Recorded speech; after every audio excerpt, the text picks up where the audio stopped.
হযরত সাদ বিন আবি ওয়াক্কাস রাদিয়াল্লাহু তাআলা আনহু বয়স তার যখন 19 বছর, 18 থেকে 19 বছর বয়সে যখন তিনি পদার্পণ করলেন, এমতো অবস্থায় রাসূল করিম সাল্লাল্লাহু আলাইহি ওয়াসাল্লাম চতুর্দিকে ইসলামের দাওয়াত দেয়, কোরআনের দাওয়াত দেয়। তার মন চাই সেও ইসলাম কবুল করুক, কিন্তু তিনি তার মায়ের ভয় ইসলাম কবুল করতে পারে না। হযরত সাদ বিন আবি ওয়াক্কাস রাদিয়াল্লাহু তাআলা আনহু এক সময় এত আল্লাহর হাবিবের আসক্তি হয়ে গেলেন, ইসলামের প্রেমে পড়ে গেলেন।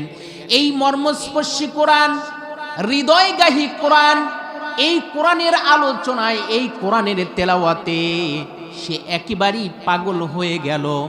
আল্লাহর হাবিবের কাছে তিনি যে পড়ে ফেললেন, লা ইলাহা ইল্লাল্লাহু মুহাম্মাদুর রাসূলুল্লাহ। সকলেই পড়ুন সাল্লাল্লাহু আলাইহি ওয়াসাল্লাম। হযরতে সাদের মা জানতে পারলেন সাদ ইসলাম কবুল করেছে।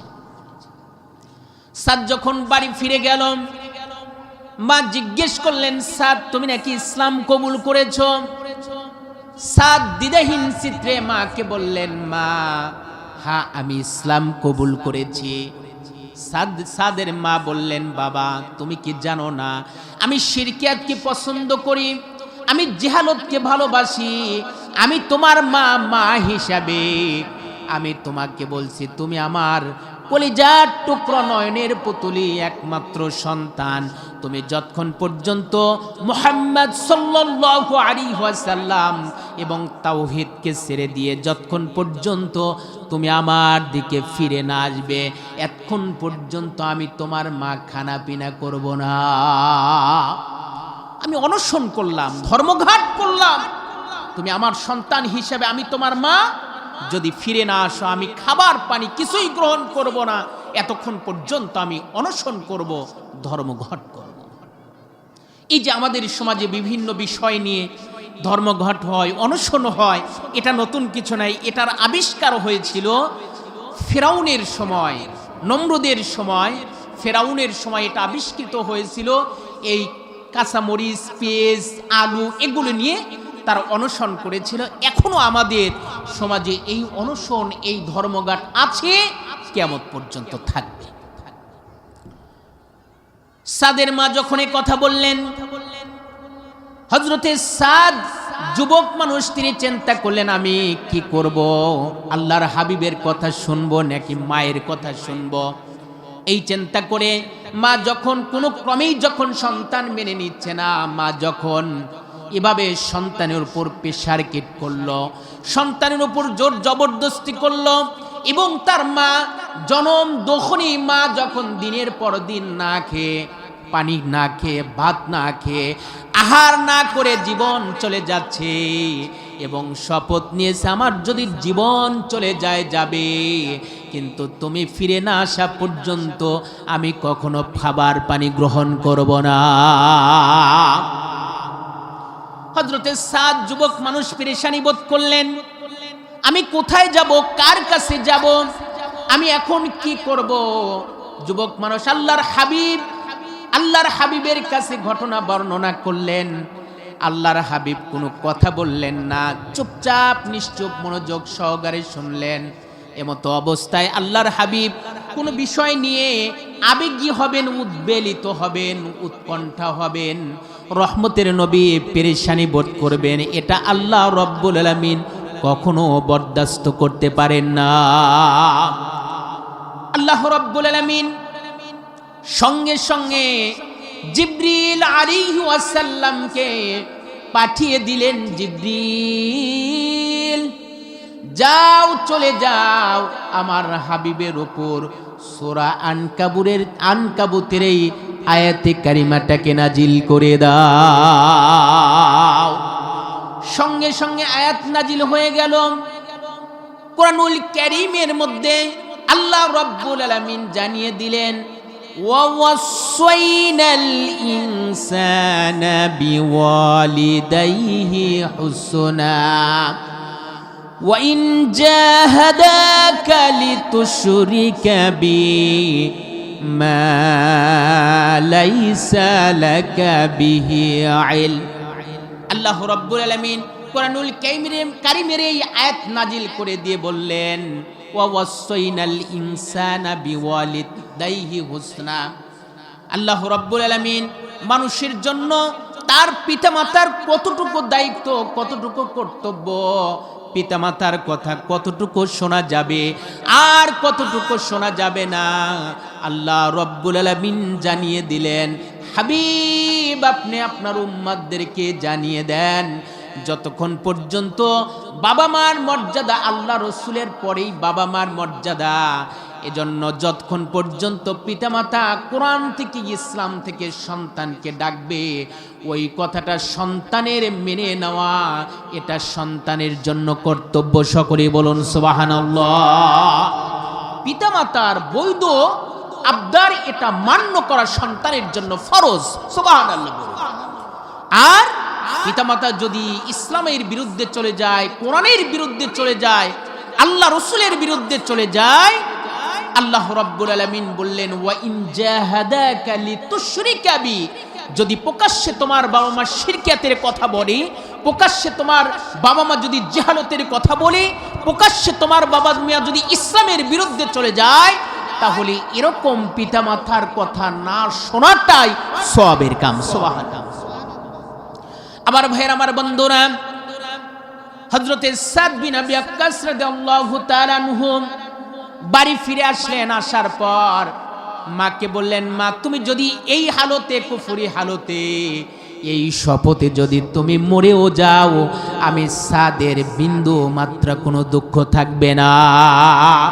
কিন্তু মা তুমি মরে যাবে এটা আমি বরদাস্ত করতে পারবো, কিন্তু আমি তোমার ওই শিরকিয়াতের দিকে, জাহালতের দিকে এটা ফিরে যাওয়া আমার পক্ষে সম্ভব নয়। প্রয়োজন যদি হয় আমি আমার জীবনটাকে উৎসর্গ করে দিতে পারি, কিন্তু ইসলাম থেকে এক চুল পর্যন্ত দূরে সরে যেতে পারি না। সুবহানাল্লাহ। আমার ভাইয়ের, আমার বন্ধুরা, আমার একান্ত আপনজনেরা, হযরতে সাদ বিন আবি ওয়াক্কাস রাদিয়াল্লাহু তাআলা আনহু কাদিসিয়ার যুদ্ধের পরে যখন পারস্য দখলের জন্য রওনা হলেন, তার সাথে ৬০,০০০ মুজাহিদ ছিল, পারস্য দখলের উদ্দেশ্যে রওনা হলেন। মাঝপথে বিশাল দরিয়া, এই দরিয়ায় তরঙ্গমালায়, এই দরিয়া পারাপারের কোনো ব্যবস্থা নেই। হযরতে সাদ বিন আবি ওয়াক্কাস রাদিয়াল্লাহু তাআলা আনহু আল্লাহর নবীর সাহাবায়ে কিরামদেরকে, ৬০,০০০ সৈন্যবাহিনীদেরকে তিনি জিজ্ঞেস করলেন, আল্লাহর নবীর সাহাবায়ে কিরাম, এই দরিয়া পারাপারের কোনো ব্যবস্থা নাই, তোমরা কি চাও ইসলামের দাওয়াত সমুদ্রের এপারেই থাকবে, কিন্তু ওই জঙ্গলি মানুষদেরকে ইসলামের দাওয়াত দিবে, এটা কি তোমরা চাও, নাকি এখান থেকে ইসলামের মিশন দাওয়াত শেষ হয়ে যাক? সাহাবায়ে কেরাম বললেন, হে আল্লাহর নবীর সাহাবী, হযরতে সাদ বিন আবি ওয়াক্কাস রাদিয়াল্লাহু তাআলা আনহু, আমরা চাই নদীর ওপারেও ওই জঙ্গলি মানুষদেরকে আমরা দ্বীনের দাওয়াত, কোরআনের দাওয়াত, ইসলামের দাওয়াত তাদের কাছেও পৌঁছাইতে চাই, এই মেসেজটা তাদের কাছেও আমরা দিতে চাই। আল্লাহর নবীর সাহাবী হযরতে সাদ বিন আবি ওয়াক্কাস রাদিয়াল্লাহু তাআলা আনহু তিনি বললেন, তাহলে তোমরা আমার সাথে বলো, তোমরা আমার সাথে এই দরিয়ার মধ্যে ঝাঁপিয়ে পড়ো। সবাই হযরতে সাদ বিন আবি ওয়াক্কাস রাদিয়াল্লাহু তাআলা আনহুর অর্ডার ফলো করলেন, দরিয়ার মধ্যে ঝাঁপিয়ে পড়লেন। এই দরিয়ার মধ্যে যখন ঝাঁপিয়ে পড়লেন, ঝাঁপিয়ে পড়ার পর তাদের সাথে তাদের উট ছিল, ঘোড়া ছিল, খাদ্য সামগ্রী সব কিছু নিয়ে যখন ওপার চলে গেল, ওপার যাওয়ার পরে হযরতে সাদ বিন আবি ওয়াক্কাস রাদিয়াল্লাহু তাআলা আনহু বললেন, ও আল্লাহর নবীর সাহাবায়ে কেরাম, তোমাদের মধ্যে কেউ কি হারিয়ে গিয়েছে? এই চড়াই উতরাই, এই সমুদ্রের স্রোতে কি তোমাদের কেউ হারিয়ে গিয়েছে? অথবা তোমাদের উট অথবা ঘোড়া অথবা তোমাদের প্রয়োজনীয় জিনিসকে কারোর হারিয়ে গিয়েছে? সাহাবায়ে কেরাম সাহাবায়ে কেরাম রিদওয়ানুল্লাহি তাআলা আলাইহিম আজমাইন পরস্পর একে অপরের দিকে তাকাতাকি করে বললেন, মানুষ তো দূরের কথা, একটা উট আর একটা ঘোড়াও হারিয়ে যায় নাই। এই হাজার হাজার সাহাবায়ে কেরামের মধ্যে একজন সাহাবী বললেন, হে আল্লাহর নবী, আমার একটা পানির পেয়ালা ওই সমুদ্রের মধ্যে হারিয়ে গিয়েছে। হযরতে সাদ বললেন, মুজাহিদের কোনো জিনিস দরিয়া নিতে পারে না, অবশ্যই তা ফিরে আসবে। এই কথা বলতে না বলতেই এই সমুদ্রের মধ্যে তারা কেল্লা পথে চলে যাবে, তাদের সাথে আমাদের কোনো সংগ্রাম হবে না। আল্লাহু আকবার। কাফের, তার নাম ছিল গ্রেগিয়াস। এই গ্রেগিয়াস বললেন, তোমাদেরকে এখানে জায়গা দেওয়া হবে না, যাও ওই জঙ্গলের মধ্যে, ওখানে তোমরা আশ্রয় নাও। সাহাবায়ে কেরাম বুঝতে পারলেন হযরতে সাদ বিন আবি ওয়াক্কাস রাদিয়াল্লাহু তাআলা আনহু বিষয়টা বুঝতে পারলেন। হযরতে সাদ বিন আবি ওয়াক্কাস রাদিয়াল্লাহু তাআলা আনহু তিনি যখন জঙ্গলের মধ্যে সাহাবায়ে কেরামদেরকে বললেন, একটা মঞ্চ তৈরি করো, মঞ্চ বানানো হলো। হযরতে সাদ বিন আবি ওয়াক্কাস রাদিয়াল্লাহু তাআলা আনহু এই মঞ্চের উপরে দাঁড়িয়ে একটি চমৎকার একটি বক্তব্য দিলেন। ইয়া আইয়াতুহাল হাশারা সিবাউ নাহনু আসহাবু রাসূলুল্লাহি সাল্লাল্লাহু আলাইহি ওয়াসাল্লাম। আল্লাহর হাবিব বললেন, ও জঙ্গলের হিংস্র প্রাণীরা, আমরা আল্লাহর নবীর সাহাবী, আমরা এখানে দ্বীনের প্রচার ও প্রসার করবার জন্য, দ্বীনের দাওয়াত দেবার জন্য এখানে এসেছি। ফাইন্না নাজিলুনা ফামান ওয়াজাদনা বাদাহু কাতালনাহু। হযরতে সাদ বিন আবি ওয়াক্কাস রাদিয়াল্লাহু তাআলা আনহু তিনি ঘোষণা করলেন, এই জঙ্গলের হিংস্র প্রাণীরা এখানে আমরা রাত কাটাবো বলে এসেছি, সুতরাং তোমাদের ডিম বাচ্চাগুলো তোমরা এগুলোকে নিয়ে আমাদের জন্য এই ময়দান ছেড়ে দিয়ে তোমরা কয়েকদিনের জন্য অন্যত্র চলে যাও। হযরতে সাদ বিন আবি ওয়াক্কাস রাদিয়াল্লাহু তাআলা আনহুর এই বক্তব্য শুনে কাফিররা অট্টহাসিতে মেতে উঠলেন। কি আশ্চর্য কথা! পাগলেরা কি বলে, মানুষের কথা কি হিংস্র প্রাণীরা শোনে নাকি পাগলেরা কি বলে? এ কথা যখন বললেন, তারা হিংসায় অট্টহাসি দিলেন, উপহাস করলেন। কিছুক্ষণ পর দেখা গেল হযরতে সাদ বিন আবি ওয়াক্কাস রাদিয়াল্লাহু তাআলা আনহুর এই বক্তব্যের পরে সাপের কাতারে সাপ, বাঘের কাতারে বাঘ, হিংস্র প্রাণীগুলো তাদের সাপ, তাদের ডিম আর বাচ্চাগুলো মুখের সাথে কামড়াইয়া নিয়ে অন্যত্র চলে যায়। আল্লাহু আকবার। তারা দেখতে পেলেন যে তার এই ঘোষণার পরে, তার এই অর্ডারের পরে, যদি তোমরা, হযরতে সাদ বিন আবি ওয়াক্কাস রাদিয়াল্লাহু তাআলা আনহু তিনি বললেন, যদি তোমরা এই জঙ্গল ছেড়ে অন্যত্র চলে না যাও, তাহলে আমার এই হাতের তরবারি দিয়ে তোমাদেরকে কতল করে শেষ করে দেওয়া হবে। আমরা আল্লাহর নবীর সাহাবী, আল্লাহর দ্বীনের দাওয়াত দেওয়ার জন্য এসেছি। সুবহানাল্লাহ। হযরতে সাদ বিন আবি ওয়াক্কাস রাদিয়াল্লাহু তাআলা আনহু ঘোষণার পরে তারা দেখতে পেল ফলিং হয়ে, সারিবদ্ধ হয়ে, সাপের কাতারে সাপ, বাঘের কাতারে বাঘ, ভাল্লুকের কাতারে ভাল্লুক, হিংস্র প্রাণীগুলো তাদের এই ময়দান ছেড়ে দিয়ে অন্যত্র চলে যায়। সুবহানাল্লাহ। এজন্য সাহাবায়ে কেরাম রিদওয়ানুল্লাহি তাআলা আলাইহিম আজমাইন তারা আল্লাহর উপর তাওয়াক্কুল করেছে, আল্লাহর উপর ভরসা করেছে। এজন্য আজ যদি কোনো বান্দা যদি আল্লাহর উপর ভরসা করে, তাওয়াক্কুল করে, আল্লাহ রাব্বুল আলামিন বান্দাকে ওভাবেই সাহায্যে সহযোগিতা করবেন। সুবহানাল্লাহ। এজন্য আমার ভাইয়েরা, আমার বন্ধুরা, আমার একান্ত আপনজনেরা, আল্লাহ রাব্বুল আলামিন বলেছেন, لا تقنطوا من رحمة الله إن الله يغفر الذنوب جميعا إنه هو الغفور الرحيم। আল্লাহ রাব্বুল আলামিন বলেন, লা তাকনাতু মির রাহমাতিল্লাহ, বান্দারে তোমরা আমার রহমত থেকে নৈরাশ হয়ে যাও না, আমার রহমত থেকে মায়ুস হয়ে যাও না। গুনাহ করেছো, অপরাধ করেছো, যত বড় অপরাধ করো না কেন, আমি আল্লাহ রব্বুল আলামিনের কাছে ক্ষমা চাও, আমি আল্লাহ রব্বুল আলামিন তোমাকে মাফ করে দেব। সকলে বলুন সুবহানাল্লাহ। এজন্য আল্লাহর গজবের চাইতে রহমতটা আগে বৃদ্ধি পেয়েছেন। আল্লাহ রব্বুল আলামিন বলেন, তোমার গুনাহ যদি হয় পাহাড় সমতুল্য, আমি আল্লাহ রব্বুল আলামিনের রহমত আকাশ সমূহ।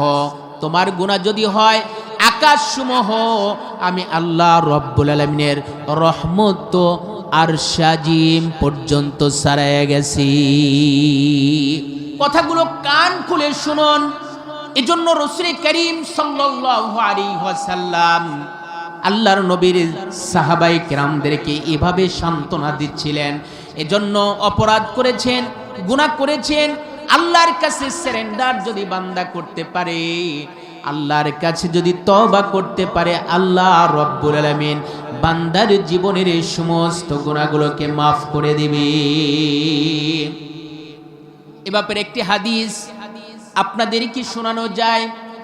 ইবনে জারির তাবারির একটি বর্ণনায় এসেছে, তিনি বলেন হযরতে আবু হুরায়রা রাদিয়াল্লাহু তাআলা আনহু বিশ্বনবীর পিছনে ইশার সালাত আদায় করলেন। মসজিদে নববী থেকে ইশার সালাত আদায় করে তিনি যখন বাড়ি ফিরলেন, তিনি দেখতে পেলেন তার গেটের সামনে একজন মহিলা দাঁড়িয়ে আছে। হযরতে আবু হুরায়রা বলেন, মহিলাটি আমাকে সালাম দিলেন, আমি সালামের জবাব নিয়ে ঘরের মধ্যে প্রবেশ করলাম। কিছুক্ষণ পর দরজায় নক করলেন, আমি দরজা খুলে জিজ্ঞেস করলেন, কি চাও? মহিলাটি বললেন, হযরতে আবু হুরায়রা রাদিয়াল্লাহু তাআলা আনহুকে বললেন, আল্লাহর নবীর সাহাবী আবু হুরায়রা, আমি রাতের বেলায় এখানে আমি অতন্তি প্রহরীর মতো দাঁড়িয়ে আছি, আমি বড় পেরেশানির মধ্যে, আমি বিপদের মধ্যে পড়ে আপনার দরজায় এসেছি। হযরতে আবু হুরায়রা বললেন, তোমার কি হয়েছে আমাকে খুলে বলো। মহিলাটি বললেন, আমি প্রথমত জেনা করেছি, হারামি করেছি, এবং এই জেনার দ্বারা আমার যেই সন্তানটা পেটে এসেছিল, এই সন্তানকে আমি হত্যা করেছি, কতল করেছি। আমি এরপরে বড় অনুতপ্ত, অনুশোচিত হয়েছি। আমি আপনার কাছে জানার জন্য এসেছি, আমার এই গুনাহ মাফ হওয়ার কোনো পথ আছে কিনা, আমার এই গুনাহ মাফ হওয়ার কোনো পথ আছে কিনা, এজন্য আমি আপনার কাছে এসেছি। হযরতে আবু হুরায়রা রাদিয়াল্লাহু তাআলা আনহু তিনি বললেন, না, তোমার এই গুনাহ মাফ হওয়ার কোনো পথ নেই, তুমি আমার দরবার থেকে অন্যত্র চলে যাও।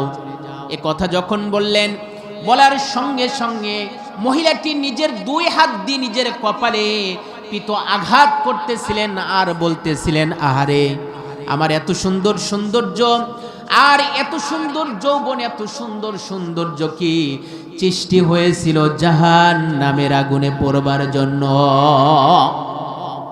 হযরতে আবু হুরায়রা রাদিয়াল্লাহু তাআলা আনহু কাছ থেকে যখন মহিলাটি রিক্ত হস্তে শূন্য হৃদয়ে যখন চলে যাচ্ছিলেন, আর তিনি চিন্তা করছিলেন, আমি এই মুখটাকে আর কাউকে দেখাবো না যতক্ষণ পর্যন্ত আল্লাহর পক্ষ থেকে আমার ব্যাপারে ক্ষমার কোনো পরোয়ানা জারি না হবে, আল্লাহর পক্ষ থেকে ক্ষমার ঘোষণা না আসবে, এতক্ষণ পর্যন্ত আমি আর কখনোই আমার বাড়ি ফিরে যাব না। মহিলাটি কেঁদে কেঁদে জারজার হয়ে যাচ্ছেন। হযরতে আবু হুরায়রা রাদিয়াল্লাহু তাআলা আনহু বিশ্বনবীর পিছনে ইশার সালাত আদায় করলেন। সালাত আদায় করার পরে ইশার সালাত আদায় করে আল্লাহর হাবিবের কাছে ঘটনা বর্ণনা করলেন। রহমতের নবী, করুণার নবী, দয়ার নবী, ভালোবাসার নবী যখন ঘটনা শুনলেন, শোনার পর বললেন, আবু হুরায়রা, তুমি এমন ভুল কথা বলেছো।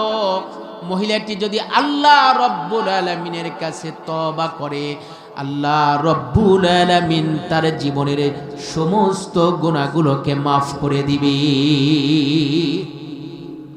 হযরতে আবু হুরায়রা রাদিয়াল্লাহু তাআলা আনহু পেরেশানি বোধ করছিলেন, আর চিন্তা করছিলেন আমি কি ভুল কথা বলেছি, আমি কি ভুল ফতোয়া দিয়েছি। তিনি পেরেশানি বোধ করলেন, অনুতপ্ত হলেন, অনুশোচিত হলেন। অনুতপ্ত হয়ে মহিলাটির সন্ধানে বেরিয়ে গেলেন, কোথাও খুঁজে পাচ্ছে না। খুঁজতে খুঁজতে রাস্তা দিয়ে হেঁটে যাচ্ছে আর পেরেশানি বোধ করছে, আমি যদি ওই মহিলাটিকে আমি ভুল ফতোয়া দেওয়ার কারণে ওই মহিলার পূর্বেই যদি আমার তার সাক্ষাতের পূর্বেই যদি আমি মরে যাই, কিয়ামতের দিন আল্লাহর আদালতে আমাকে আসামির কাঠগড়ায় দাঁড়াতে হবে। হযরত আবু হুরায়রা খুঁজতে খুঁজতে তিনি একটি রাস্তা দিয়ে হেঁটে যাচ্ছিলেন। হঠাৎ করে তিনি শুনতে পেলেন রাস্তার একটি জঙ্গলের মধ্য থেকে কান্নার গুঞ্জরণ আওয়াজ শোনা যায়। হযরত আবু হুরায়রা জঙ্গলের মধ্যে প্রবেশ করলেন। প্রবেশ করার পরে হযরত আবু হুরায়রা রাদিয়াল্লাহু তাআলা আনহু তিনি দেখতে পেলেন ওই মহিলা যাকে রাতের বেলায় বলেছিলাম তোমার এই গুনাহ মাফ হওয়ার কোনো পথ নেই। হযরত আবু হুরায়রা তিনি দেখতে পেলেন মহিলাটি এত কন্দন করেছে, যার চোখের পানি দিয়ে তার কাপড় চোপড়গুলো ভিজে ভিজে পড়েছে। হযরত আবু হুরায়রা সালাম দিলেন। সালাম দেওয়ার পরে জিজ্ঞেস করলেন, সালাম দেওয়ার পরে বললেন, মা গত রাত্রিতে আমি আপনার কাছে যেই ভুল কথা বলেছি, এই ভুল কথার জন্য আমি আপনার কাছে ক্ষমা চাই, আমাকে আপনি ক্ষমা করে দিন। তবে আপনার জন্য সুসংবাদ হলো আল্লাহর হাবিব আপনার জন্য এমন কথা বলেছে, যদি আপনি আল্লাহ রব্বুল আলামিনের দরবারে তওবা করেন, আল্লাহ রব্বুল আলামিন আপনার জীবনের সমস্ত গুনাহগুলোকে মাফ করে দিবে। হযরত আবু হুরায়রা এই কথা যখন বললেন, মহিলাটি আল্লাহু আকবার বলে সিজদায় পড়ে গেলেন। সিজদায় পড়ে ফুপিয়ে ফুপিয়ে কাঁদতেছিল। হযরত আবু হুরায়রা জিজ্ঞেস করলেন, মা এত সুন্দর সুসংবাদ শোনার পরে কেন কাঁদো? যখন এই কথা বললেন, বলার সঙ্গে সঙ্গে হযরত আবু হুরায়রা রাদিয়াল্লাহু তাআলা আনহু যখন এই কথা বললেন, মহিলাটি বললেন, আমার মতো গুনাহগারীর জন্য যে আল্লাহ রাব্বুল আলামিন তওবার দরজা খোলা রেখেছে, এজন্য আমি আল্লাহ রাব্বুল আলামিনের দরবারে শুকরিয়া আদায় করেছি। সকলে বলুন সুবহানাল্লাহ। আল্লাহর দরবারে শুকরিয়া আদায়ের শর্তে আমি সিজদা দিয়েছি। হযরত আবু হুরায়রা রাদিয়াল্লাহু তাআলা আনহু মহিলাটিকে আল্লাহর দরবারে, আল্লাহর হাবিবের দরবারে নিয়ে গেলেন।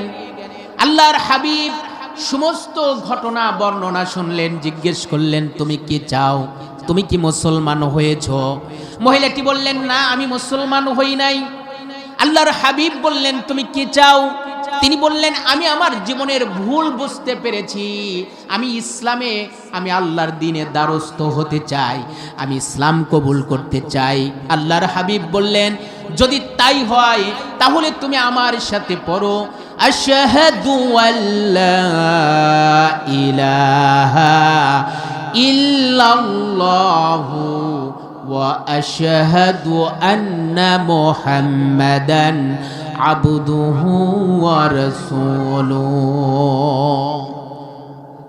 ইসলাম কবুল করলেন, কালেমা পড়লেন। আল্লাহর হাবিব বললেন, তুমি যখন এই কালিমাটা মুখে উচ্চারণ করেছো, মনে প্রাণে বিশ্বাস করেছো এবং এই কালিমার উপর অবিচল অটল থাকবে, আল্লাহ রাব্বুল আলামিন তোমাকে এই কালিমা পড়ার সঙ্গে সঙ্গে তোমার জীবনের সমস্ত গুনাহ মাফ করে দিয়েছে।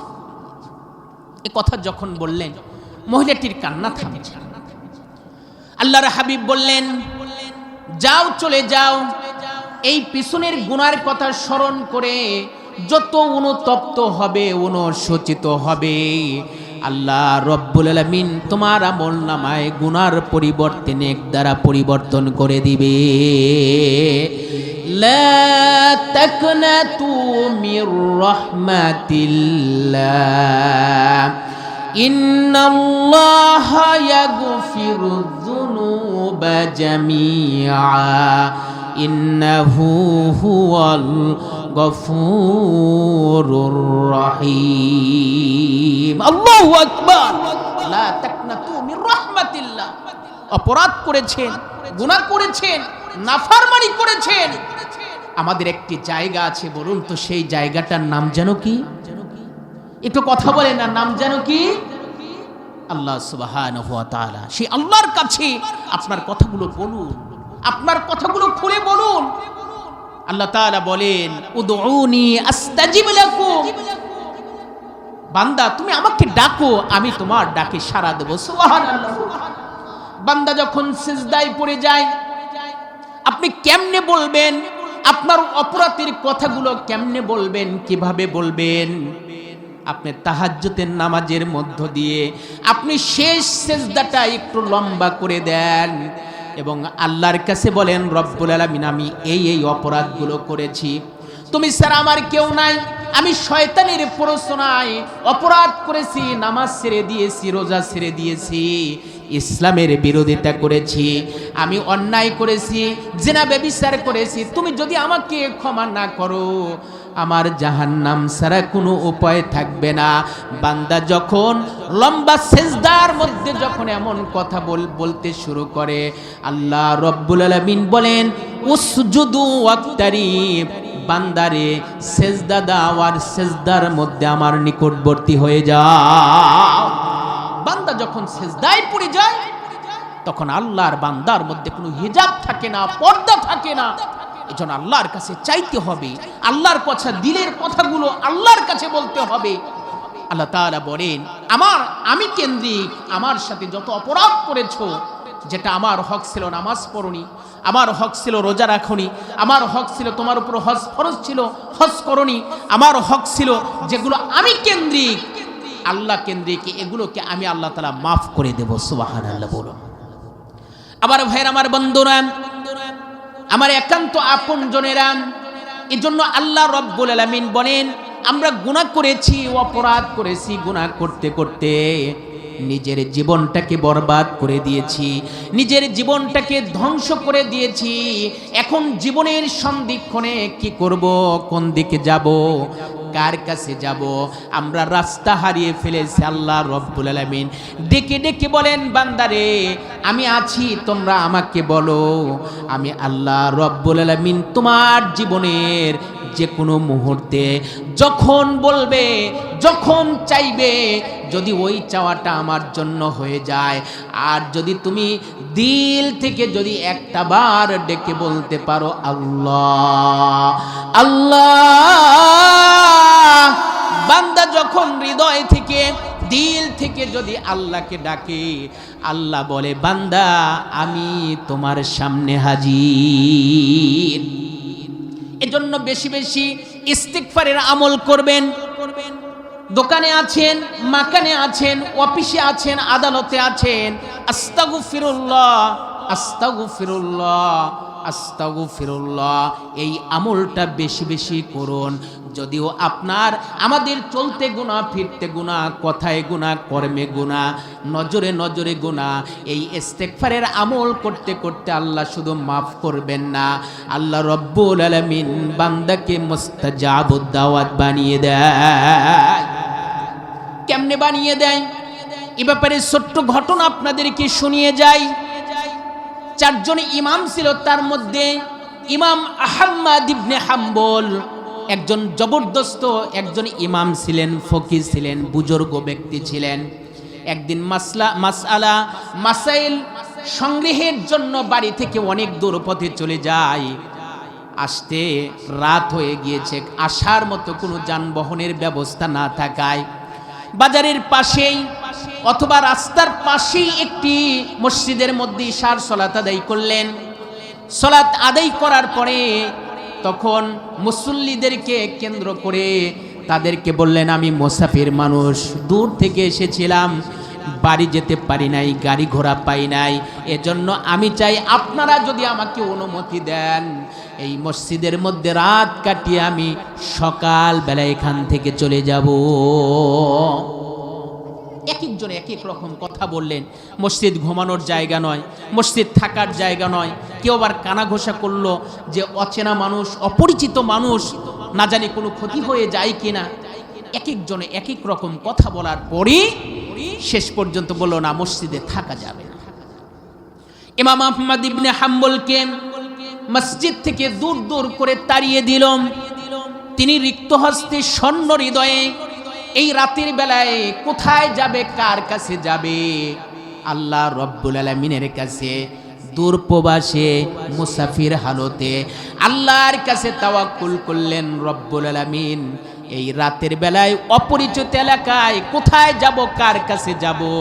তুমি কিন্তু রাতের বেলায় আমার জন্য একটা নিরাপদ আশ্রয়ের ব্যবস্থা করে দাও।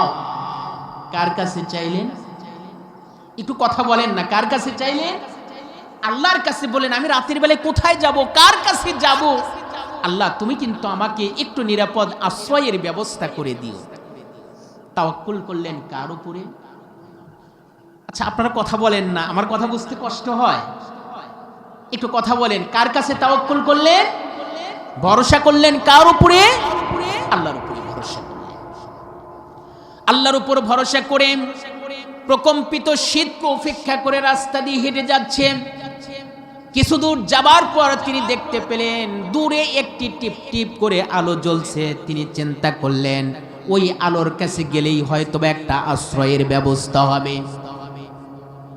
হযরত আহমদ ইবনে হাম্বল, ইমাম আহমদ ইবনে হাম্বল হাঁটি হাঁটি পা পা করে তিনি যখন যেতে শুরু করলেন, যাওয়ার পর দেখতে পেলেন একজন যুবক, খাব বিন শাব্বাস, একজন যুবক মানুষ, সে রুটি বানাচ্ছে, রুটি তৈরি করছে। হযরতে ইমাম আহমদ ইবনে হাম্বল এগিয়ে গেলেন, সালাম বিনিময় করলেন আর বললেন, যুবক, ঘটনা বর্ণনা করলেন এবং বললেন, যুবক, আমি যদি তোমার এই চুলার পাশে দাঁড়িয়ে, আমি যদি তোমার এই উনুনে আমি শীত নিবারণ করি আর রাতটা কাটিয়ে দেই, এতে কি তোমার কোনো কষ্ট হবে? যুবক বললেন, না, আহলান সাহলান ওয়া মারহাবান বিকুম, আপনি চাইলে আপনি বসতে পারেন। তাকে বসার জন্য একটি জায়গা করে দিলেন, একটা চেয়ার দিলেন, তিনি বসে আছে। কিন্তু দেখতে পেলেন ইমাম আহমদ ইবনে হাম্বল দেখতে পেলেন যুবক রুটির খামিরা বানায়, বলে আস্তাগফিরুল্লাহ, রুটি বানায়, বলে আস্তাগফিরুল্লাহ। রুটি যখন চুলাতে সেকে উনুনে, তখন বলে আস্তাগফিরুল্লাহ। রুটি যখন হয়ে যায়, তিনি রুটিটাকে তার গন্তব্যস্থলে রেখে বলে আস্তাগফিরুল্লাহ। ইমাম আহমদ ইবনে হাম্বল অবাক হয়ে যাচ্ছে, আবেগ আপ্লুত হয়ে যাচ্ছে, অপলক দৃষ্টিতে ওই যুবকের দিকে তাকিয়ে আছে। কেমন যুবক, আমার সাথে কোনো কথাও বলল না, কিন্তু মুখ দেখি যেন বিড়বিড় করে বলে। আদো আদো কণ্ঠে ইমাম আহমদ ইবনে হাম্বল দীর্ঘ প্রতীক্ষার পর জিজ্ঞেস করলেন, যুবক, আমি কে, কি আমার পরিচয়? তাও তুমি জানলে না, আমার সাথে কোনো কথাও বললে না, কিন্তু আমি দীর্ঘ সময় হলো দেখতে পাচ্ছি তুমি কি যেন ফিস ফিস করে তুমি কি যেন বলো।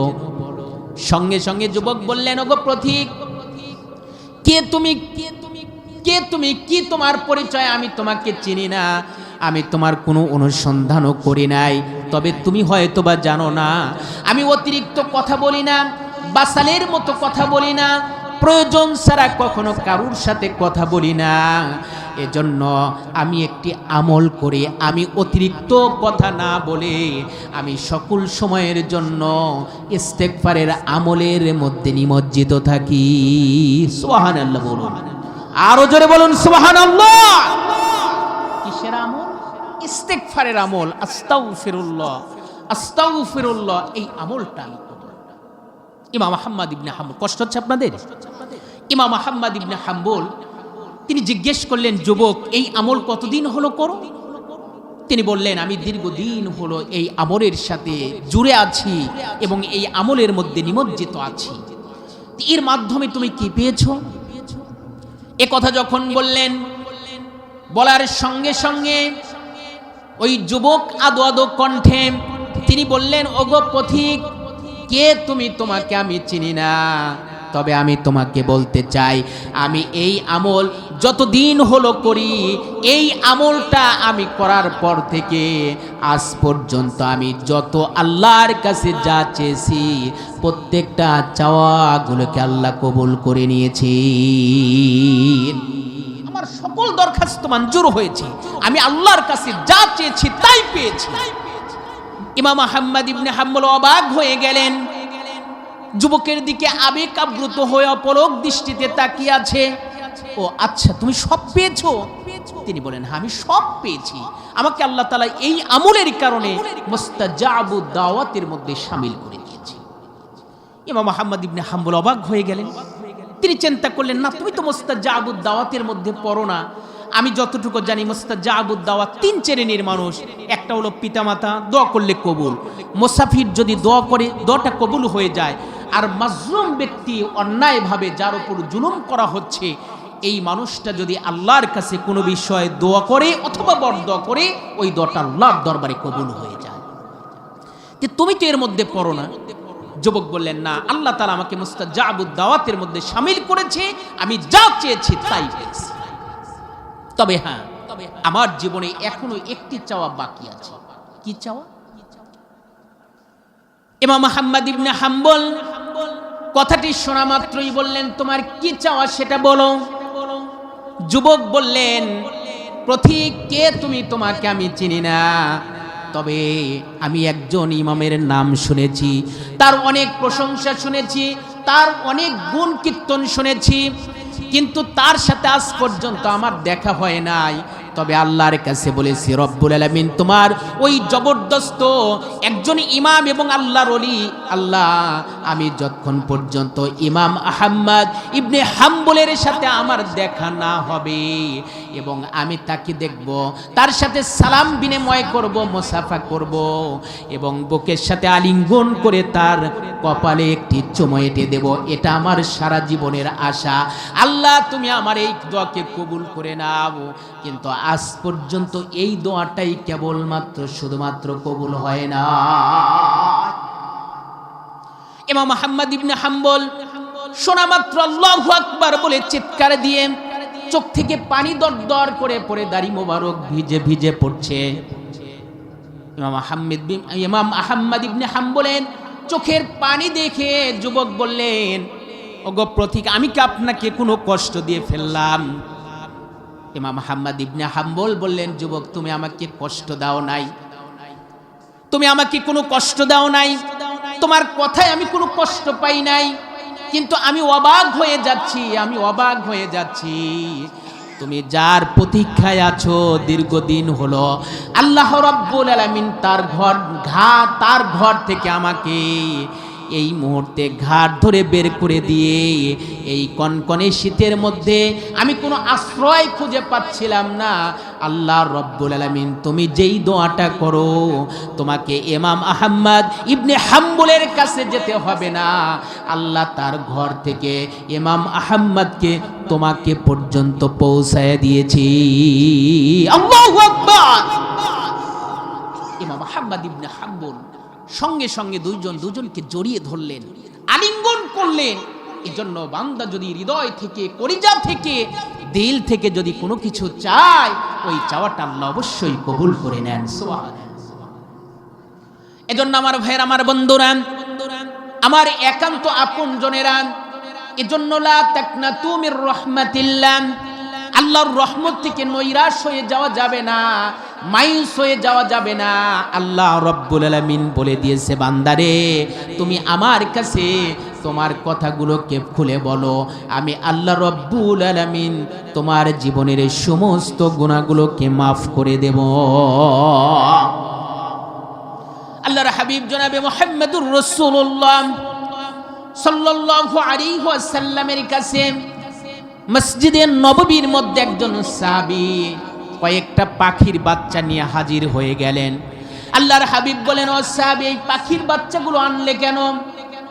সাহাবী বললেন, হে আল্লাহর নবী, আমি যখন রাস্তা দিয়ে হেঁটে আসতেছিলাম, হঠাৎ করে দেখতে পেলাম পাখির বাসাটা ভেঙে গিয়েছে, আর এই পাখির বাচ্চাগুলো ধুলামলিন অবস্থায় গড়াগড়ি করছে।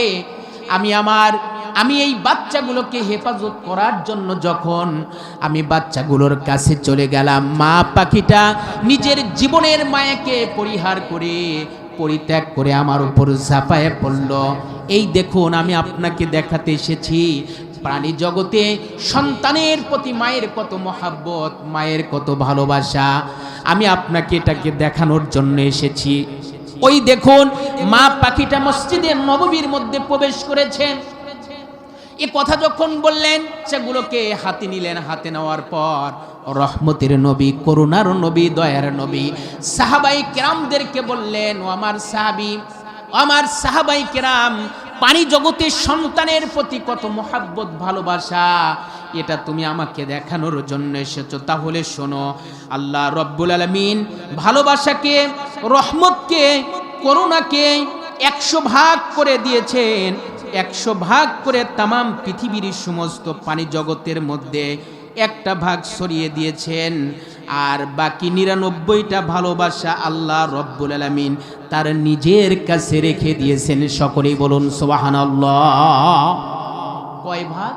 একটি ভাগ। তামাম পৃথিবীর সমস্ত প্রাণী জগৎ, লক্ষ কোটি কোটি প্রাণী জগতের মধ্যে যতটুকু আমরা পেয়েছি, এই ভালোবাসা, একটি ভালোবাসার মধ্যে যতটুকু আমরা পেয়েছি, এইটুক ভালোবাসার জন্য সন্তানের যদি কোনো অকল্যাণ হয়, মায়ের খাওয়া থাকে না, ঘুম থাকে না, বাবার পেরেশানির শেষ থাকে না, কথা বলেন ঠিক কিনা? তাহলে সামান্য এই ভালোবাসার কারণে যদি এই অবস্থা হয়, এই হালত হয়, আল্লাহর কাছে ভালোবাসা আছে 99 ভাগ ভালোবাসা, তার মধ্যে 1 ভাগ ভালোবাসা আপনাকে আমাকে দিয়েছেন। আল্লাহ রাব্বুল আলামিন বলেন, সামান্য এই 1 ভাগ ভালোবাসার কারণে সন্তানের যদি কোনো অকল্যাণ হয়, মায়ের খাওয়া থাকে না, ঘুম থাকে না, বাবার পেরেশানির শেষ থাকে না, এটা যদি হয়, আল্লাহ রাব্বুল আলামিন তার কাছে তার বান্দার জন্য 99 ভাগ ভালোবাসা আল্লাহ রাব্বুল আলামিন তার নিজের কাছে রেখে দিয়েছেন। বান্দা যখন নাফরমানি করে, নামাজ ছেড়ে দেয়, আল্লাহ ছেড়ে দেয়, আল্লাহর রসুল ছেড়ে দেয়, দিন ছেড়ে দেয়, আল্লাহ রাব্বুল আলামিন একজন পথহারা ব্যক্তি, তার পথ ফিরে পাওয়ার জন্য, সে পথহারা ব্যক্তি তার পথ ফিরে পাওয়ার জন্য যত পেরেশানি বোধ করে, আল্লাহ রব্বুল আলামিন তার নাফরমান বান্দা আল্লাহকে বাদ দিয়ে অন্যত্র আউল বাউল ফাউল দিকে চলে গিয়েছে, বান্দা যেন ফিরে আসে, এজন্য আল্লাহ রব্বুল আলামিন চান। সুবহানাল্লাহ বলুন। এজন্য বান্দা যখন আল্লাহকে ছেড়ে দিয়ে অন্যত্র চলে যায়, মানুষের তৈরি করা মতদর্শকে মেনে নেয় এবং আল্লাহকে বলে দেয়ার ইজ নো গড, ওই বান্দার জন্য আল্লাহ বড়, মা বাবার চাইতেও বড় পেরেশানি হয়, 99 ভাগ বেশি পেরেশানি হয়। কথা বলে আল্লাহর হাবিব বলেন, ও আমার সাহাবায়ে কেরাম, মনে করো কোনো একজন ব্যক্তি তার মরুদ্যানের মধ্য দিয়ে, তার উটের পৃষ্ঠে খাবার আছে, পানি আছে, কোথাও যাচ্ছিল, হঠাৎ করে মাঝখানে ক্লান্ত অবস্থায় সে যখন কোথাও বসলো এবং আরাম ফরমাচ্ছে, এমতো অবস্থায় লোকটা ঘুমের মধ্যে নিমজ্জিত, ঘুম থেকে জাগ্রত হয়ে দেখে তার উট নাই, খাবার পানি যা ছিল তাও নেই। বলতো লোকটা কেমন পেরেশানি হবে?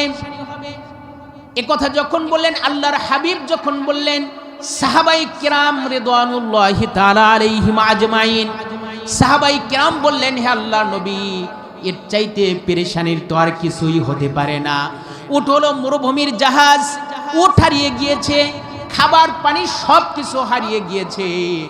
আল্লাহর হাবিব কিছু সময় দম করে থেকে বললেন, এরপরে লোকটা পেরেশানি বোধ করছে, আবার ক্লান্ত হয়ে ঘুমিয়ে পড়েছে। কিছুক্ষণ পর দেখতে পেল তার উট ফিরে এসেছে, খাবার পানি সব ফিরে এসেছে। বলো তো লোকটা কেমন খুশি হবে? আল্লাহর হাবিব যখন এই কথা বললেন, সাহাবায়ে কেরাম বললেন, হে আল্লাহর নবী, এর চাইতে আনন্দের তো কিছুই হতে পারে না, এর চাইতে আনন্দের কিছুই হতে পারে না।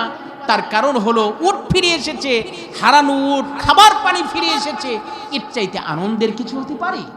আপনার আমার যদি কিছু হারিয়ে যায়, হারিয়ে যাওয়ার পর যে পেরেশানি, এই যে গত 16 তারিখ 17 তারিখে ভোলায় মাহফিল করে আমি আসছি, বনপাড়ায় এসে আমি আমার যে ব্যাগটা ছিল, এই ব্যাগটাকে আমি হারিয়ে ফেলেছি। মানে অন্য জিনিসপাতি নামিয়েছি বনপাড়ায় এসে, কিন্তু এই ব্যাগটা নামানোর কথা মনে নেই। এখন আমি কি গাড়িতে বরিশাল থেকে উঠেছি, সারা রাস্তা ঘুম দিয়েছে, আমার আর স্মরণে নেই। যে গাড়ি পাওয়ার কথা ছিল সেটা পাই নাই, নবীন বরণ তুহিন একটা গাড়িতে এসেছে, কিন্তু গাড়ির নামটাও আমার মনে নেই। এখন গাড়ি আমাকে বনপাড়া নামিয়ে দিয়ে চলে গিয়েছে। চলে যাওয়ার পরে এখন দেখি যে আমার ব্যক্তিগত যে ব্যাগটা, সেই ব্যাগটা নেই, সেই ব্যাগে টাকা আছে, আমার প্রয়োজনীয় কাপড় চোপড় আছে। খুব পেরেশানি বোধ করলাম, কিন্তু পেরেশানি বোধ করে তো ওখানে কোনো লাভ হবে না। আমার কাউন্টারে যাচ্ছি, তারা আমাকে বলছে আপনি কি এরকম কথা বললেন, আপনি গাড়ির নামই বলতে পারছেন না। তখন বললাম যে আসলে আমি দুঃখিত, আমি নাম বলতে পারছি না। এরপরে বরিশাল কাউন্টারে নথুল্লাবাদ, সেখানে ফোন দিলাম, ওনারাও একই কথা যে আপনি নাম তো বলতে হবে, গাড়ির নাম বললে হয়তো আমরা সহযোগিতা দিতে পারি। এরপরে একজন বলল তুহিন নবীন বরণ গাড়ির, উনি বলল যে ভাই আপনি তো প্রতিনিয়ত আসেন, কিন্তু আমার জানা মতে 8টায় যে গাড়িটা আসে, আর একটা গাড়ি ওইটা খুলনা হয়ে আপনার বগুড়া যায়, ওটা হলো তুহিন গাড়ি হয়তো বা হবে। আমার কাছে একটু পরিচিত মনে হলো যে তুহিন গাড়িতে উঠেছিলাম। পরে দেখুন আমি আল্লাহর উপর তাওয়াক্কুল করলাম, আল্লাহ তুমি স্যার আমার কেউ নাই। এরপরে খুব পেরেশানি বোধ করছি, দোয়া দরুদ পড়ছি।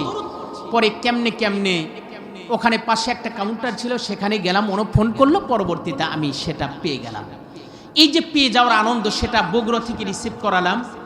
এরপরে আমি অনেকগুলো টাকাও ছিল সেখানে, পেয়ে গেলাম। এই যে আনন্দটা, হারানো জিনিস পাওয়ার যে আনন্দ, যার হারিয়েছে আর হারানোর পর পেয়েছে, সেই মজাটা টের পেয়েছে। কথা কথাটি এজন্য বললাম, ব্যক্তিগত কথা, যে হারানো জিনিস ফিরে পেয়ে বান্দা যেমন আনন্দিত হয়, হারানো বান্দা আল্লাহ ছেড়ে দিয়েছে, নামাজ ছেড়ে দিয়েছে, আল্লাহকে মানে না, দিন মানে না, ওই বান্দা যদি নিজের ভুল বুঝতে পেরে আল্লাহর কাছে যদি ফিরে আসে, সারেন্ডারও হয়, আত্মসমর্পণ করে, আল্লাহ তাআলা বলেন পিতামাতার চাইতে সবচাইতে আমি আল্লাহ তাআলা ওই বান্দার জন্য সবচেয়ে বেশি খুশি হয়ে যাই। সুবহানাল্লাহ বলুন। আমার ভাইয়ের, আমার বন্ধুরা, এই জন্য আল্লাহ রাব্বুল আলামিন বান্দাকে লা তাকনাতু মির রাহমাতিল্লাহ, আমার রহমত থেকে নৈরাশ হয়ে যেও না, অনুতপ্ত অনুশোচিত হয়ে বান্দা যদি এক বিন্দু পানি যদি চোখের কণা থেকে নাকের ডোগায় পৌঁছাতে আল্লাহ রব্বুল আলামিন কন্দনরত বান্দার জীবনের গুনাহগুলো মাফ করে দেয়। আমার ভাইয়ের, আমার বন্ধুরা, আমার একান্ত আপনজনেরা, একজন কামার ছিল, আব্দুল্লাহ বিন মুবারক রহমাতুল্লাহ আলাইহির প্রতিবেশী ছিল। সে কামারের কাজ করত, কিন্তু তার প্রতিনিয়ত ইবাদত ছিল। কামারের কাজ করতে করতে হাতুড়ি যদি মাথার উপরে উঠে যায়, আর এমতো অবস্থায় যদি আজান ফুঁকে দেয়, সঙ্গে সঙ্গে ওই হাতুড়ি পিছনের দিক দিয়ে ছেড়ে দেয়, একটা বাড়ি পর্যন্ত সামনের দিকে পড়বে না। তিনি ওইভাবে ইবাদত বন্দেগী করতে পারে না। কিন্তু এই লোকটা আব্দুল্লাহ বিন মুবারক রহমাতুল্লাহ আলাইহির বাড়ির প্রতিবেশী আব্দুল্লাহ বিন মুবারক রহমাতুল্লাহ আলাইহি বড় অত্যন্ত বুজুর্গ ব্যক্তি, অত্যন্ত বড় মহিষী ব্যক্তি, অত্যন্ত বড় আলেম ছিলেন। এত ইবাদত বন্দেগী করতেন, কিন্তু তিনি ইবাদত বন্দেগী তেমন করতে পারতেন না। মাঝে মধ্যে তাহাজ্জুদের নামাজের মধ্য দিয়ে তাহাজ্জুদের কবলে ফুপিয়ে ফুপিয়ে কাঁদতেন আর বলতেন, রব্বুল আলামিন আমার সহায় সম্পদ নেই, আমি কষ্ট করে দিন মজুর কাজ করে খাই। আব্দুল্লাহ বিন, আমার যদি সাধ্য থাকতো, আমার যদি সামর্থ্য থাকতো, আব্দুল্লাহ বিন মুবারক রহমাতুল্লাহ আলাইহির মতো আমিও তোমার ইবাদত করতাম।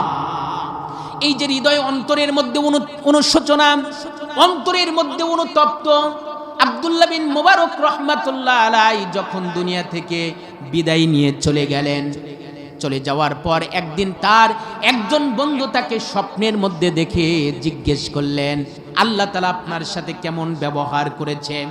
তখন বললেন, আল্লাহ আমার সাথে অত্যন্ত চমকপ্রদ আচরণ করেছে, কিন্তু আমি অবাক হয়ে যাচ্ছি, আমার সাথে একই সাথে আল্লাহ রব্বুল আলামিন আরেকজনকে জান্নাতের জন্য কবুল করেছেন।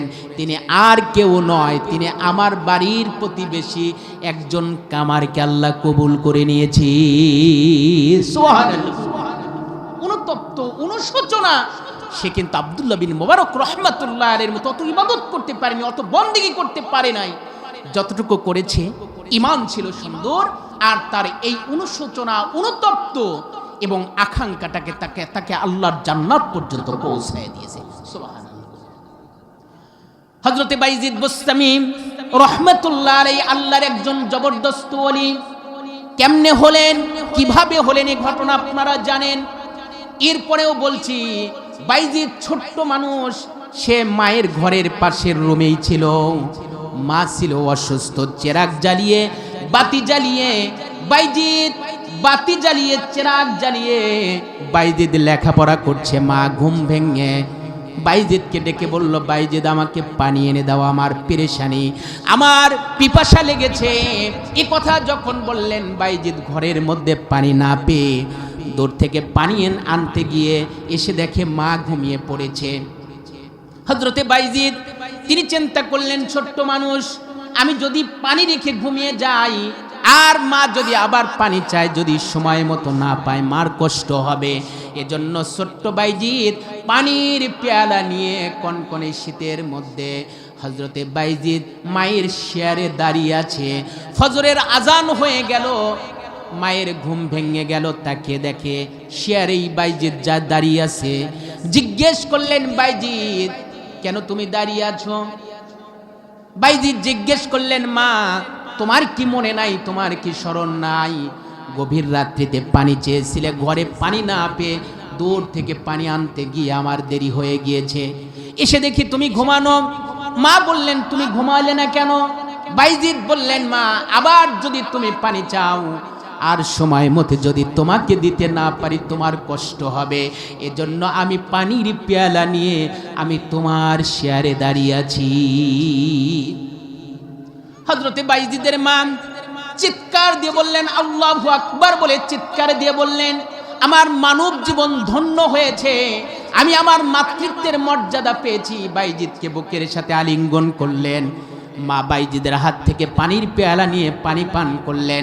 বাইজিদকে কম্বল দিয়ে বিছানায় শুইয়ে দিলেন। সেজদায় পড়ে গেলেন, লম্বা করে সেজদা দিয়ে আল্লাহর কাছে বললেন, রব্বুল আলামিন, আজকে আমার ছোট্ট বাইজিদ আমার জন্য যা করেছে, আমার অন্তরটা ঠান্ডা হয়ে গেছে। রব্বুল আলামিন, আমি বাইজিদের মা, আমি বাইজিদের জন্য তোমার কাছে দোয়া করি, তুমি বাইজিদকে সুলতানুল আরিফিন বানিয়ে দাও। দোয়া মঞ্জুর হয়ে গেল।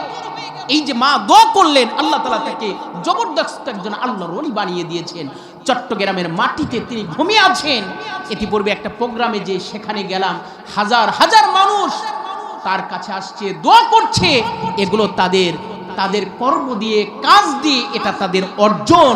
এই যে আমাদের শাহ শরীফ জিন্দানি রহমাতুল্লাহ আলাইহির মাজারে হাজার হাজার মানুষ দিক বিদিক থেকে দিকপাল হয়ে ছুটে আসে, এটা তাদের অর্জন করা কথা বলে। আমার ভাইয়ের, আমার বন্ধুরা, হযরতে বাইজিদ বুস্তামি রহমাতুল্লাহ আলাইহি দুনিয়া থেকে বিদায় নিয়ে চলে গেলেন। যাওয়ার পরে তার এক বন্ধু তাকে জিজ্ঞেস করলেন, বাইজিদ স্বপ্নের মধ্যে জিজ্ঞেস করলেন, আল্লাহ রাব্বুল আলামিন তোমার সাথে কেমন আচরণ করেছে, কেমন ব্যবহার করেছে? হযরতে বাইজিদ বললেন, সেটা বলার মতো নয়, আল্লাহ রাব্বুল আলামিন আমার সাথে অত্যন্ত চমকপ্রদ আচরণ করেছে। জিজ্ঞেস করলেন, কোন আমলের কারণে? তোমার তো জীবনে অনেক আমল ছিল, ভালো কাজ ছিল, কোনটা আল্লাহর কাছে পছন্দ? হযরতে বাইজিদ বললেন, বন্ধুরে, আমি কল্পনাও করতে পারি নাই, যেটা আমি কোনো আমলের মধ্যেই গণ্য করি নাই, ইবাদতের মধ্যেই গণ্য করি নাই, অথচ এমন একটি আমল, যেই আমলটা আল্লাহ রাব্বুল আলামিন আমাকে জিজ্ঞেস করলেন, বাইজিদ রে, আমার কাছে কি আমল নিয়ে এসেছো, আমাকে বলো। আমি বললাম, রব্বুল আলামিন তোমার কাছে প্রেজেন্ট করার মতো, উপস্থাপন করার মতো কোনো আমল আমার জীবনে নাই। আমি এসেছি তোমার রহমতের আশায়, তোমার করুণার আশায়, তোমার দয়ার আশায়, তোমার ভালোবাসার আশায় আমি এসেছি। এ কথা যখন বললেন, বলার সঙ্গে সঙ্গে আল্লাহ রব্বুল আলামিন বললেন, বাইজিদ রে, তোমার একটি গভীর রাতের ইবাদত আমার কাছে বড় পছন্দ হয়েছে, আমার কাছে বড় ভালো লেগেছে। সেই আমলটা হলো, তুমি যখন গভীর রাত্রিতে একদিন ঘুম থেকে উঠে বাহিরে এসে দেখলে একটি বিড়াল ছানা কনকনে শীতের মধ্যে কাঁপছে, তোমার হৃদয়ের মধ্যে অন্তরের মধ্যে মায়া হলো, তুমি এই বিড়াল ছানাটাকে তোমার কম্বলের মধ্যে স্থান করে দিয়েছিলে। এটা আমার কাছে বড় পছন্দ হয়েছে, ভালো লেগেছে। এজন্য আমি আল্লাহ রাব্বুল আলামিন আজকে তোমার কোনো হিসাব নেব না, নিকাশ করব না। বিনা হিসাবে বিনা বিচারে তুমি আমার জান্নাতে চলে যাও। সকলে বলুন সুবহানাল্লাহ, লিল্লাহি তাকবীর, নারায়ে তাকবীর। প্রধান বক্তার আগমন। রায়নগরের পক্ষ থেকে লিল্লাহে তাকবীর।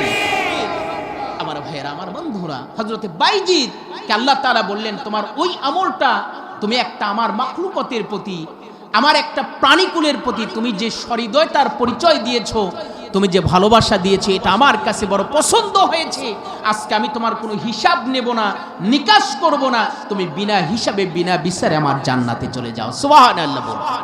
তাহলে একটা মাখলুকতের প্রতি একটু মমতা দেখানোর কারণে, ভালোবাসা দেখানোর কারণে বাইজিদকে আল্লাহ তাআলা জান্নাতের মেহমান বানিয়ে দিয়েছে। আজকে আমাদের সমাজে কিছু দুর্ভাগা, কিছু কপাল পোড়া আছে যারা প্রাণী জগতের সাথে নির্মম আচরণ করে, ব্যবহার করে। আপনারা নিশ্চয় জানেন, পাবনার ঈশ্বরদীতে একটা সরকারি চাকরিজীবী তার স্ত্রী একটা বাড়ি থেকে 8টা কুকুরের বাচ্চাকে বস্তার মধ্যে প্যাকেট করে পানির মধ্যে জীবন্ত হত্যা করেছে। এই হত্যার তীব্র প্রতিবাদ আমরা জানাই এবং এর দৃষ্টান্তমূলক শাস্তির আওতায় আনার দরকার আছে না নাই মুসলমান? এজন্য প্রাণীর প্রতি এই নির্মম আচরণের কারণে এর জন্য দৃষ্টান্তমূলক একটা শাস্তির ব্যবস্থা করতে হবে। আমরা সরকার মহোদয়কে বলবো, মানুষের যেমন নিরাপত্তা দিতে হবে, প্রাণী জগতের নিরাপত্তা দিতে হবে। প্রাণীরাও এই সমাজে বেঁচে থাকতে চায়। কুকুর সে আল্লাহর একটি মাখলুকত, সেই কুকুরের সাথে নির্মম আচরণ, খারাপ ব্যবহারের কারণে 8টা কুকুরের বাচ্চাকে হত্যা করার কারণে সেই কুকুরের মা প্রাণী কুকুরটা দাঁড়ে দাঁড়িয়ে সন্তানের জন্য কেঁদে কেঁদে বেড়াচ্ছে। সোশ্যাল মিডিয়ায় এটা ভাইরাল হয়েছে। কথা বলো মুসলমান, ঠিক কিনা? এজন্য এটার শাস্তি হতেই হবে, হতেই হবে, হতেই হবে। ঠিক কিনা? যদি এটার যদি চূড়ান্ত শাস্তি না হয়, বিচার না হয়, তাহলে এরপরে বারবার মানুষেরা প্রাণী জগতের সাথে খারাপ আচরণ করবে, ব্যবহার করবে। অথচ একটি প্রাণীর সাথে, একটা মাছের সাথে সুন্দর ভালো ব্যবহার করার কারণে আল্লাহ তাআলা তাকেও জান্নাতের মেহমান বানিয়ে দিয়েছে। সুবহানাল্লাহ।